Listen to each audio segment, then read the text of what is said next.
So, ich glaube das, ja. Es freut mich mega fest, dass ich heute hier sein darf. Und wie es jetzt schon ein paar Mal ist angeklungen, bin ich von Open Doors hier, von dort, wo ich jetzt seit dem September arbeiten darf. Das ist das Hilfswerk, das sich seit über 70 Jahren weltweit für verfolgte Christen einsetzt. Und über das werden wir auch heute reden, vor allem auch über den Kontinent Afrika, wo wir jetzt mit Open Doors eine neue Kampagne lancieren, wo wir uns diesem Kontinent widmen, wo ich euch dann möchte einen Überblick geben, was dort gerade läuft. Beispiele, wo wir überlegen, was könnte man da tun und wo wir vor allem auch zusammen nachher für diesen Kontinent und all die Herausforderungen beten. Zum Start möchten wir aber zuerst gerne ins Wort Gottes gucken und ich möchte euch lesen aus dem Matthäus 10. Das war in dieser Zeit, wo Jesus die Jünger gerade ausgesendet hat. Ging es zweit miteinander. Das Zweite für Kranke zu heilen, für Dämonen auszutreiben. Und ich kann mir vorstellen, die Jünger waren sehr nervös, was dort gerade alles passieren könnte. Sie waren ja schliesslich schon fast 2,5 Jahre mit Jesus unterwegs gewesen und haben erlebt, wie er die ganze Welt auf den Kopf stellt. Zuerst angefangen bei ihrem Leben, wo als Fischer Nachfolger sie wurden, aber wo sie auch gesehen haben, dass das Leben von anderen Leuten auf den Kopf gestellt wird, wie auf einmal Blinde sehen und Lahme gehen. Und dass auch nicht alle Freude hatten an der Botschaft von Jesus. Ich kann mir gut vorstellen, wie die Jünger auf einmal doch ein bisschen stiller wurden, wo Jesus sie jetzt ausgesendet hat. Weil sie gewusst, was das alles könnte heissen. Ich kann mir vorstellen, wie sie auf einmal ganz ernst reingeguckt und Jesus gefragt haben, aber was, wenn nicht alle die Botschaft jetzt aufnehmen? Jesus, das Evangelium ist so weltverändert. Was aber, wenn wir auf Widerstand stoßen? Vielleicht hat auch ihnen gefragt, Jesus, was, wenn wir auch Gefahren erleben könnten? Jesus, was erwartet uns, wenn wir ausgesandt werden? Und dann hat Jesus zu ihnen geredet. Das ist die Stelle aus Matthäus 10, ja hier 16 bis 20. Jesus hat ihnen gesagt, seht, ich sende euch wie Schafe mitten unter die Wölfe. Darum seid klug wie Schlangen und ohne Falsch wie die Tauben. Nehmt euch in Acht vor den Menschen, sie werden euch in ihren Synagogen vor Gericht stellen und auspeitschen. Man wird euch um meinetwillen vor Machthabern und Könige führen, und ihr sollt von ihnen und vor allen Völkern meine Zeugen sein. Wenn man euch vor Gericht stellt, macht euch keine Sorgen, wie ihr redet und was ihr sagen sollt. Denn wenn es soweit ist, wird euch eingegeben, was ihr sagen müsst. Nicht ihr seid es, die dann reden, sondern der Geist eures Vaters wird durch euch reden. Schaf mitten unter 12. Wir kennen von Jesus, wo er auch im Johannesevangelium sieht, er ist der gute Hirte. Johannes 10,11 steht, ich bin der gute Hirte lässt sein Leben für die Schafe. Und wir kennen auch den Psalm 23, wo der gute Hirte beschrieben wird. Und auch für die Jünger ist das Thema von Hirt und Schaf eigentlich schon sehr bekannt gewesen. Und spannenderweise greift Jesus das so hier auf. Es geht um Schaf. Aber auch noch um eine andere Perspektive. Er redet nicht nur von Schaf, sondern auch von Wölfen. Von Wölfen, die bekannt sind als ein Rudeltier, als solche, die in ihrem beherrschten Gebiet das Oberhaupt haben. Ein Wolf, ein Raubtier und gerade für ein Schaf ein sehr grausames Tier. Der gute Hirte sendet also seine Schafe unter die Wölfe. Schafe, die sind leicht zum Reissen.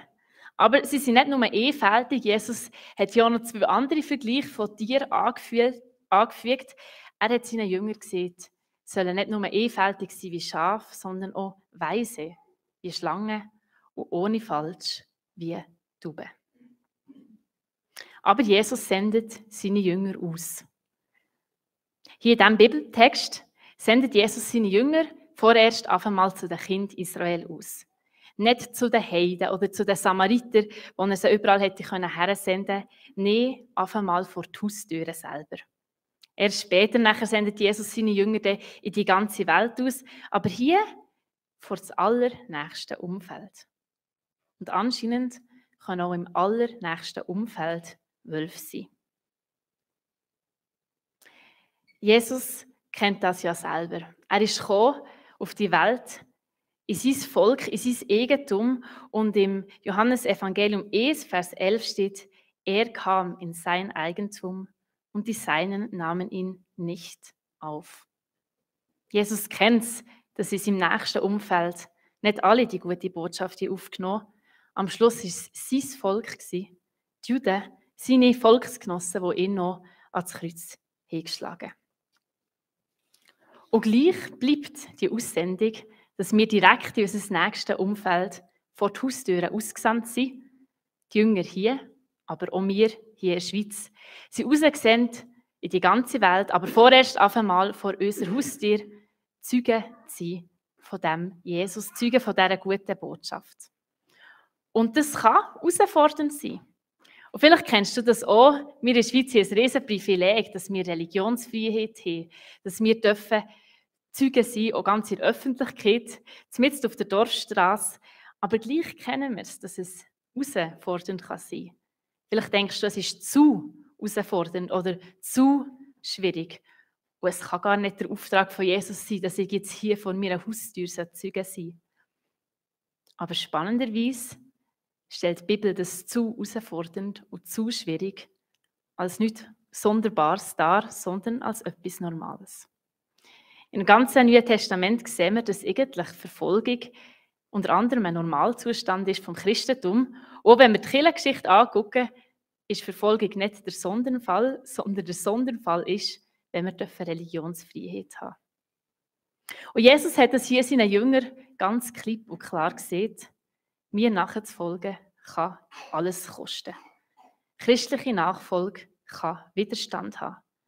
Wir lesen davon, von krassen Beispielen, wo Jesus sagt, man kann euch vor Gericht bringen. Ihr könntet auch geschlagen werden. Ja, ihr könntet am Tod preisgegeben werden. Ihr könntet gehasst werden. Ihr könntet sogar Verfolgung erleiden. Das hat Jesus seinen Jüngern gesehen, um sie vorzubereiten auf das, was noch kommen wird. Und tatsächlich wissen wir, dass im Neuen Testament schon bald in der Apostelgeschichte die erste Verfolgung hat eingesetzt.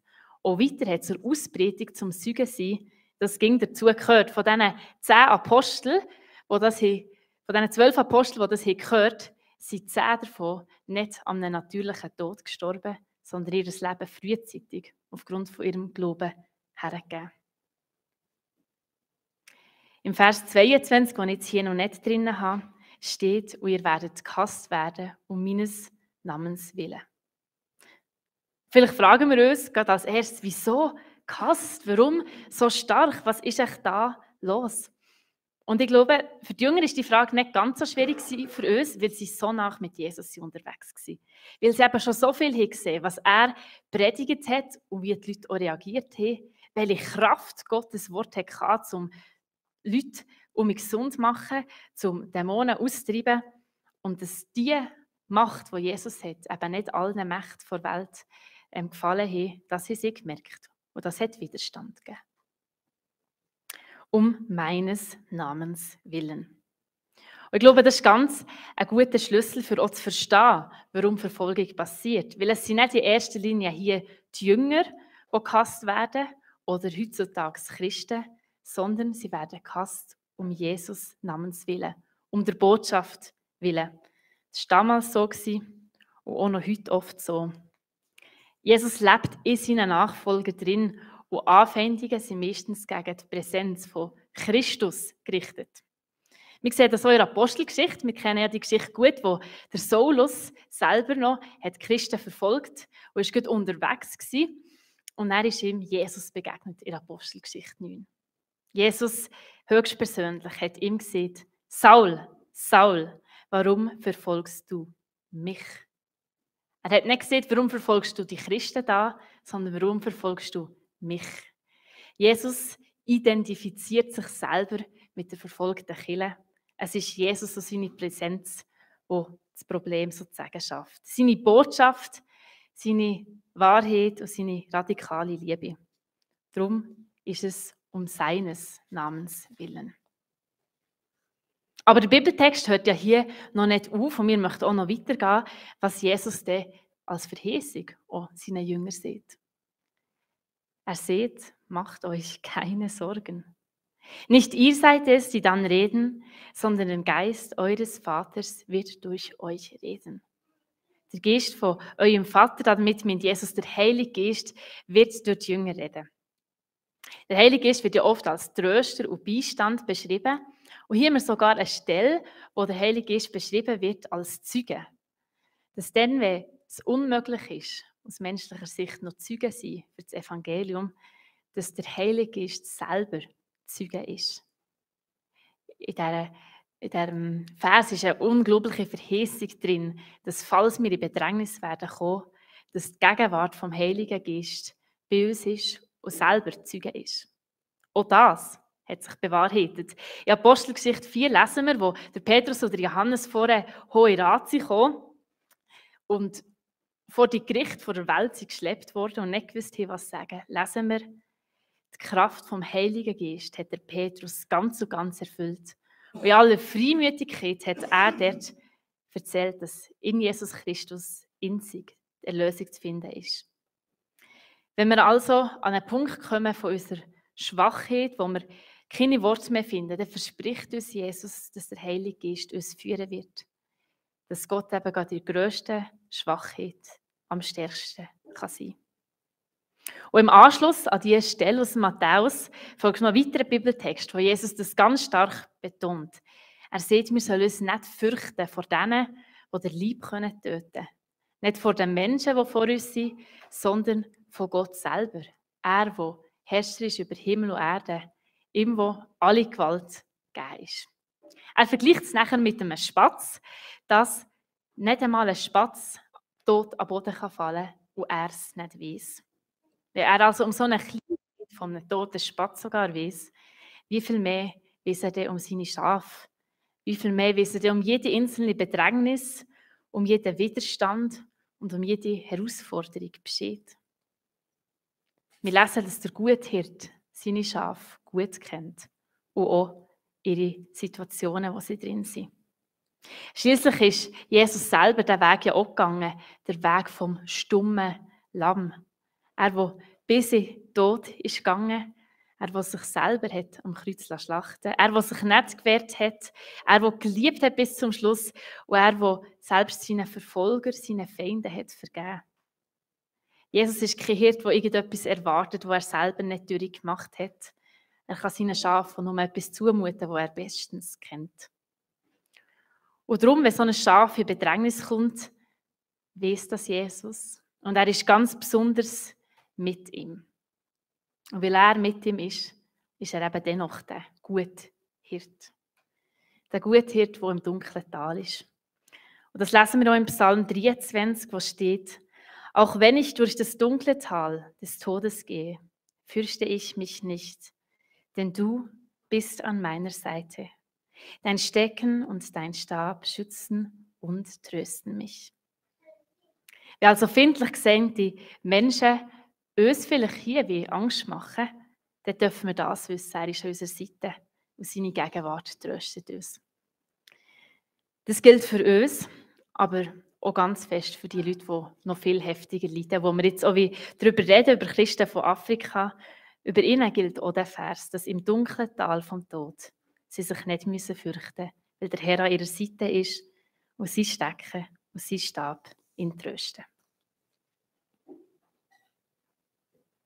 Wir schauen jetzt zuerst gerade ein Video von Ayuba, das uns von Nigeria erzählt, was er erlebt hat.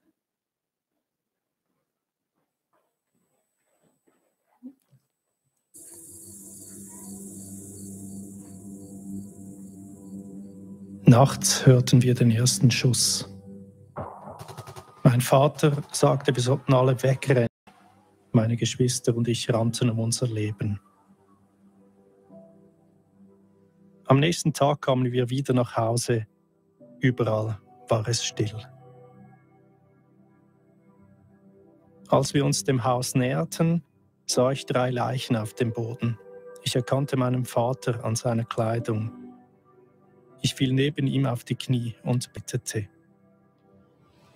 Ich rannte ins Haus, um zu sehen, ob meine Großmutter noch lebte. Sie weinte bitterlich. Sie fragten ihn, ob er ein Muslim oder ein Christ sei. Sie töteten ihn, als er Christ antwortete, sagten sie. Einige Wochen nach dem Angriff sandte Boko Haram eine Liste in unser Dorf, eine Liste von Menschen, die sie töten wollten. Meine Familie und ich mussten fliehen.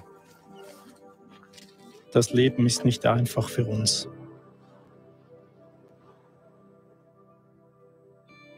Nach dem Angriff war ich voller Wut und Hass, wütend auf Gott. Und ich hatte beschlossen, den Tod meines Vaters zu rächen.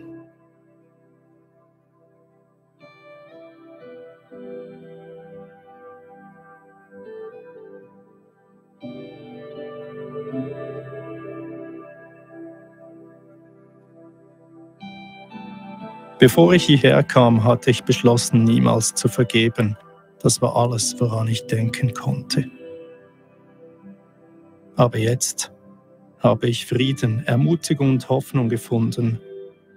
Ich habe gelernt zu vergeben und alles Jesus zu Füßen zu legen. Und wenn ich wie mein Vater sterben soll, dann sei es so.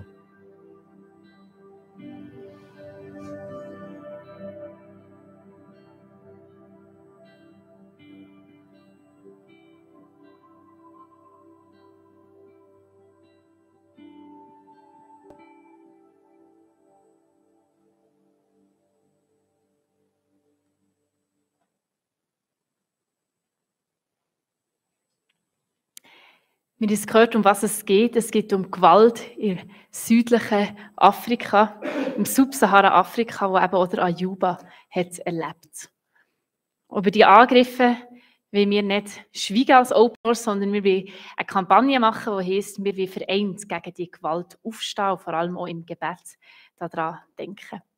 Weil solche Angriffe, haben wir von Ayuba gehört, die können schwerwiegende Folgen haben. Zuerst für ihn, für die Opfer, für die nächsten Familienangehörigen, aber weiterhin auch für die überlebt haben, für die ganze Region und für die ganze Kirche. Wir von Open Doors haben uns auf die Fahne geschrieben, dass dort, wo die Christen am meisten verfolgt werden und dort, wo es am schlimmsten sind, wollen wir trotzdem präsent sein und wir Leute darüber informieren. Wir geben jedes Jahr einen Weltverfolgungsindex raus. Vielleicht kennen das ein paar von euch, wo wir die 50 Länder ausfindig machen, wo es Christen am schwierigsten haben. Und hier sehen wir die ersten 10.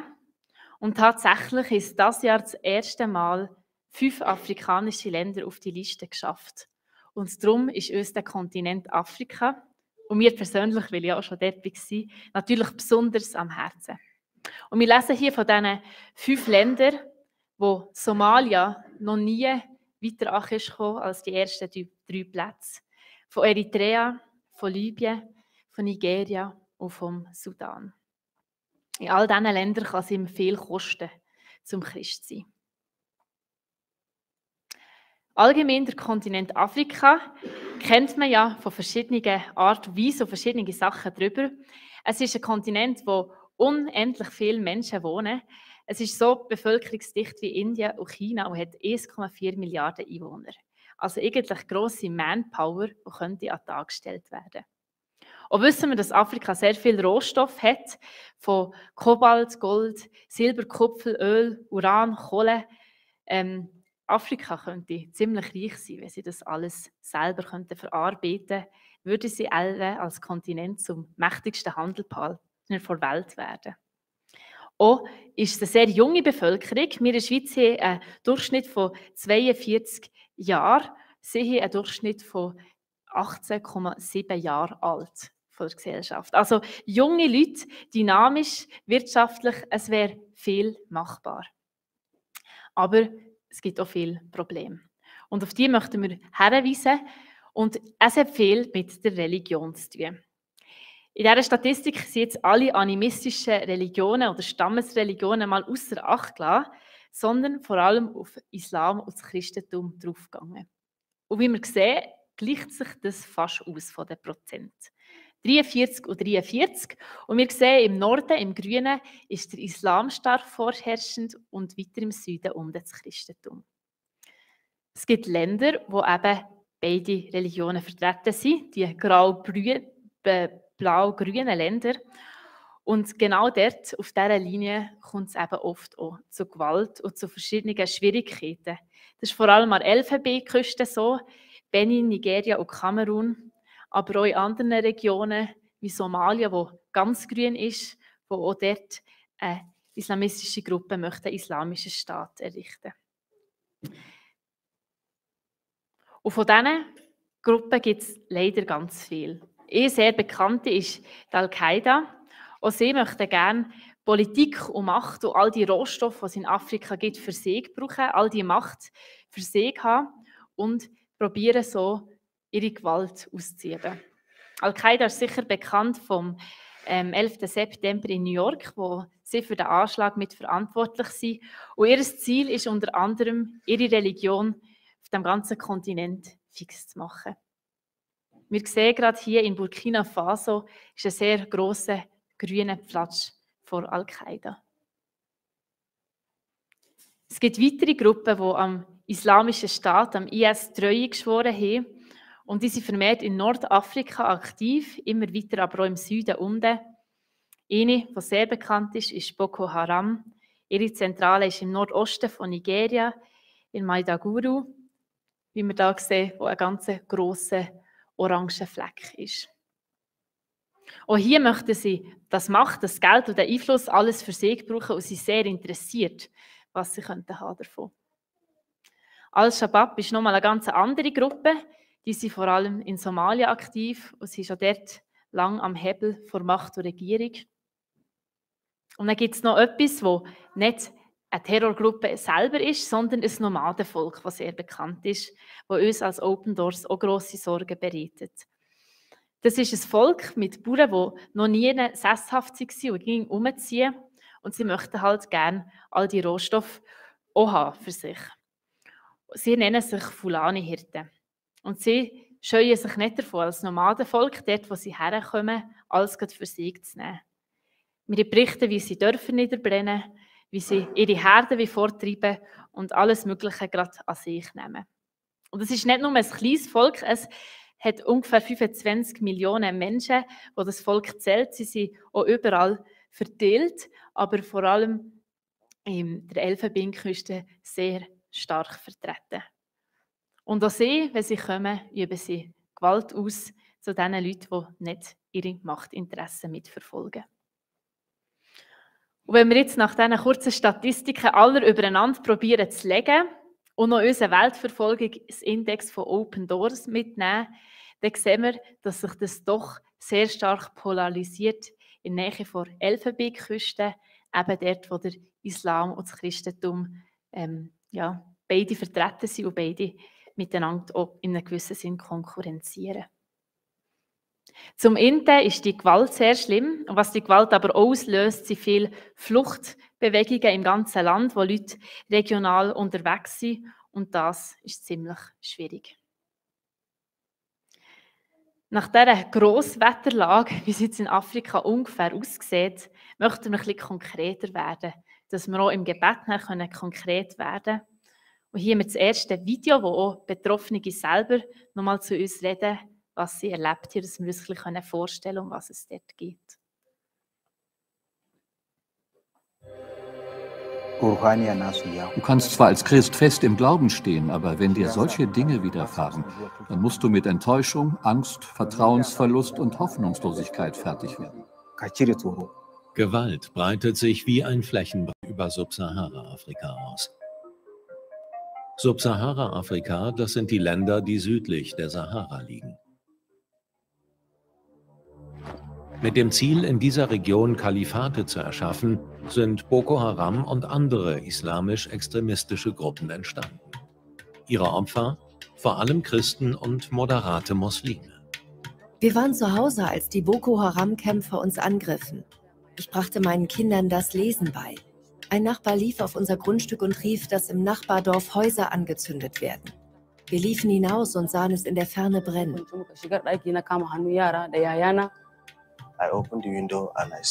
Ich öffnete das Fenster und sah bewaffnete Leute, die über den Zaun sprangen. Dann rannte ich zu meinem Vater und sagte, da sind Leute im Haus. Sie waren alle bewaffnet und sie hatten alle Messer, schrien und schlugen gegen Türen. Sie fingen an, unserem Vater Fragen zu stellen. Und sie sagten, dass sie auch Muslime töten, aber erst recht die Christen. Es gibt zahlreiche tödliche Angriffe auf Christen. Meist werden christliche Dörfer überfallen, Kirchen zerstört und Christen ermordet. Boko Haram und der Islamische Staat führten im Jahr 2020 rund 400 gewaltsame Angriffe allein im Norden Kameruns aus. Darum sind viele Christen auf der Flucht oder werden vertrieben. Es geschah an einem Sonntag im April direkt nach dem Gottesdienst. Die Terroristen drangen in die Kirche ein, ergriffen 7 Christen und töteten sie draußen. Wir hatten solche Angst. Wir waren verzweifelt und wussten nicht, was wir tun sollten. Nachdem sie getötet hatten, verschwanden die Täter einfach. Als wir die Opfer begraben hatten, flohen wir. Besonders Frauen trifft die Sorge um eine Bleibe hart. Auch wissen sie nicht, wie sie an Lebensmittel für sich und ihre Kinder gelangen, denn häufig sind es Männer, die bei den Übergriffen getötet werden. Ihre Ehefrauen bleiben als Witwen zurück.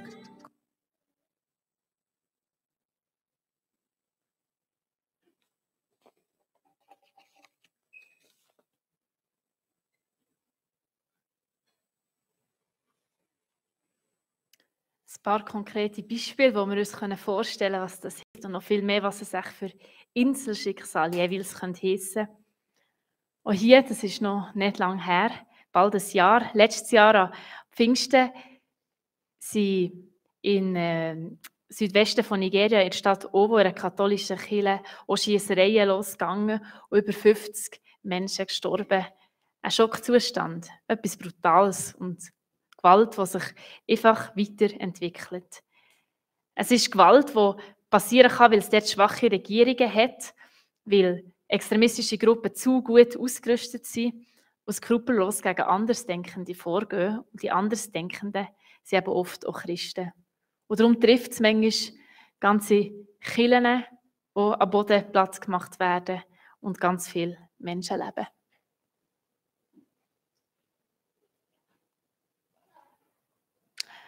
Aber sie lassen sich oft nicht unterkriegen. Hier sehen wir, wie Frauen auf den Markt gehen und demonstrieren, zum einen gegen die Regierung, dass sie so etwas zulassen, aber sie demonstrieren auch gegen Gott in einem gewissen Sinn.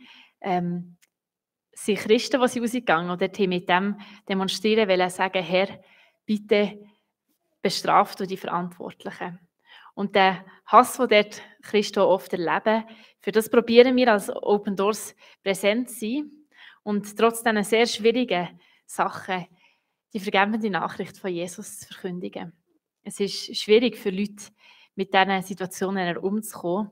Und gleich erleben wir wie Menschen die Vergebung von Jesus für sich in Anspruch nehmen dürfen. Und das Wunder kann passieren, dass sie solchen Leuten auch vergeben können. Für das brauchen sie unser Gebet, weil das ist schwierig. Dort die Nachricht von Jesus zu leben vor Vergebung und auch für die da zu sein. Was das auch auslöst, sind natürlich die vielen vertriebenen Leute, die aufgrund von Gewalt fliehen müssen. Und so kann es sein, dass an einem Tag auf einmal unbekannt 30'000 Leute zusammenkommen. Das ist eine riesige Organisation, die von Nothilfe passiert werden muss. Hier links sehen wir ein Bild, wo wir von Open Doors probieren, Wasser zu verteilen, wo man nicht damit gerechnet hätte, dass an einem Tag so viele Leute kommen. Und dann man halt hat irgendwie müssen gucken. Und zum anderen probieren wir auch, in diesen vertriebenen Lager Kirchen aufzurichten, die sehr provisorisch sind, wie man hier sieht. Aber es hat ja ein Dach und unsere Kollegen haben geschrieben, solange es ein Dach hat, reicht es eigentlich. Die vertriebenen Lager sind uns sehr ein Anliegen, weil natürlich auch dort die Hoffnungslosigkeit gross ist und es wichtig ist, dort Hoffnung reinzubringen. Gerade auch, weil die Hoffnung so gross ist, bei jungen Männern, die vielleicht vertrieben worden sind, ist wiederum die Gefahr sehr gross, dass sie sich auch gerne rekrutieren für so terroristische Gruppen. Die versprechen natürlich Macht, Einfluss, sicheres Einkommen etc. Und dann ist der Weg manchmal schnell, dort auch teilzunehmen. Und dort sehen wir unseren Auftrag drin, wir möchten vorhanden sein, wir möchten unterstützen, wir möchten stärken, wir möchten andere Perspektiven aufbringen, dass die Gewaltspirale nicht endlos zunimmt. Es sind sehr harte Geschichten, die wir dort um mich hören. Für mich sind sie hart, für euch, aber noch viel mehr für die Leute, die es auch erleben.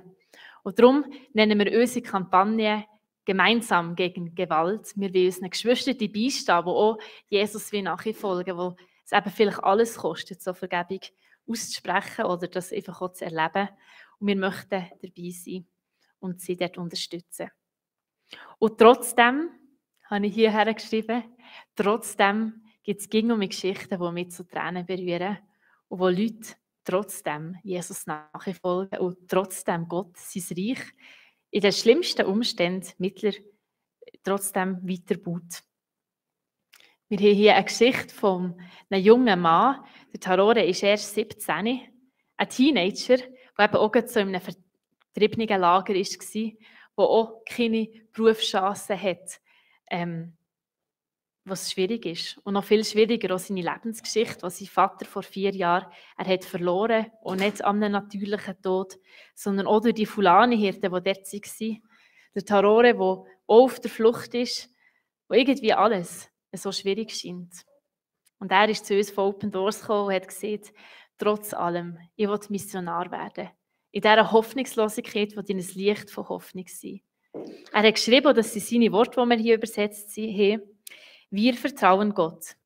Gott sagte, wir sollen uns keine Sorgen über unser Leben machen, über was wir essen, trinken oder anziehen sollen. Jesus hat gesagt, wir sollen uns keine Sorgen machen. Und das stärkt meinen Glauben. Er lässt mich weitermachen. Wenn ich vor Schwierigkeiten stehe, will ich auf Jesus schauen und ich wünsche mir, dass das noch so viel mehr Menschen tun. Ein Mann mit 17, der das sieht, ist ein grosses Vorbild für mich. Auch haben wir in diesen vertriebenen Lagern ein Beispiel hier aus Mosambik, Gottesdienste, wo Muslime herkommen. In diesen vertriebenen Lagern sind eben viele Fragen da, wie könnte das Leben weitergehen, was ist los? Auch Muslime, die von dieser Gewalt fliehen und vielleicht ihre Religion anfangen hinterfragen, haben wir ein Zeugnis, dass es ging mehr Christen und Muslime zusammen in Gottesdiensten sind und aus der Bibel lesen. Wo wir sagen, ja, das Wort Gottes kann euch stärken, die Nachricht von Jesus kann euch frei machen. Und so baut Gott trotz allem irgendwie sein Reich. Wir sehen hier eine ganz kleine Kirche, aber bis hinten raus vollgestopft.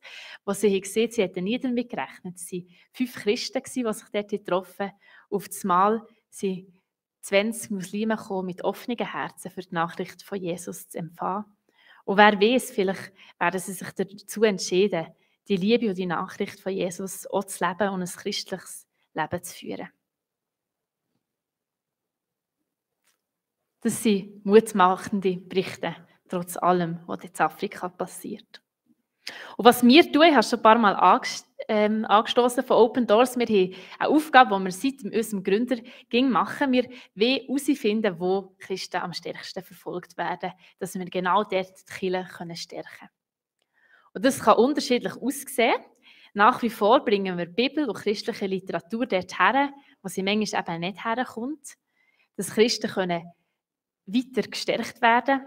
Wir probieren aber auch immer mehr praktischer zu werden und hier eben bei grosser Hoffnungslosigkeit Ausbildungen anzubieten. Wenn es wirklich Zerstörung gibt, probieren wir auch soziale und humanitäre Hilfe zu bieten. Und etwas, was ich besonders cool finde und mir am Herzen ist, sind unsere Seelsorge- und Traumaarbeiten, die wir machen. Wo wir mit Leuten wirklich die Geschichten durchquetschen, nachgehen und mit psychologischer Hilfe und Jesus Vergebung probieren, ihre Herzen mitzuheilen. Und gegen hören wir, dass die Traumaarbeit nachhaltig sehr, sehr vielen Leuten hilft. Haben wir sogar noch ein Symbol? Genau. Und was uns das Wichtigste ist und warum wir auch hier sind, wir möchten Christen, die in Freiheit sind und solche Privilegien wie wir in der Schweiz haben, informieren und auch zum Gebet aufrufen. Und hier haben wir noch ein letztes Video, das ich euch zeigen möchte, wo die Christen, die vorhin geredet haben, auch zu uns möchten reden und uns sagen, für was wir für sie gerne beten können.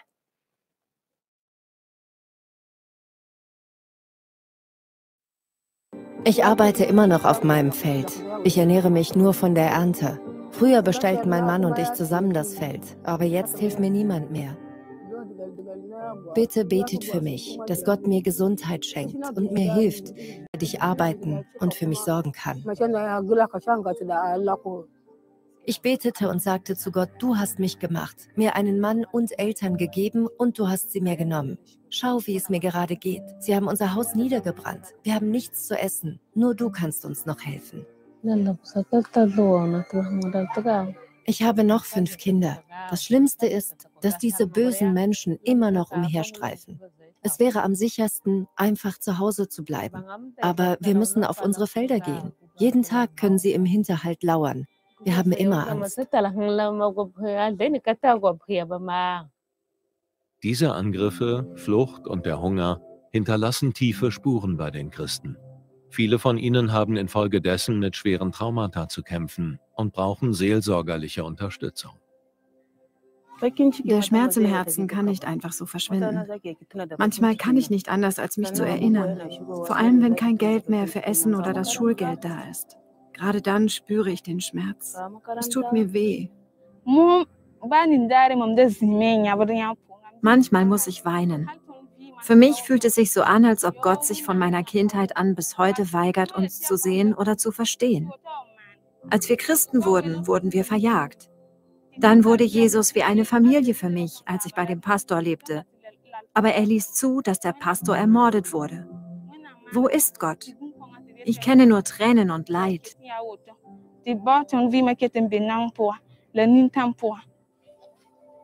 Bitte stehen Sie all den Christen in Subsahara-Afrika mit ihrem Gebet bei. Sie brauchen Unterstützung in ihrem Glauben, denn sie tragen tiefe körperliche und auch geistliche Narben. Viele von diesen Christen zweifeln auch an ihrem Glauben. Beten Sie für Bewahrung, Trost und Heilung.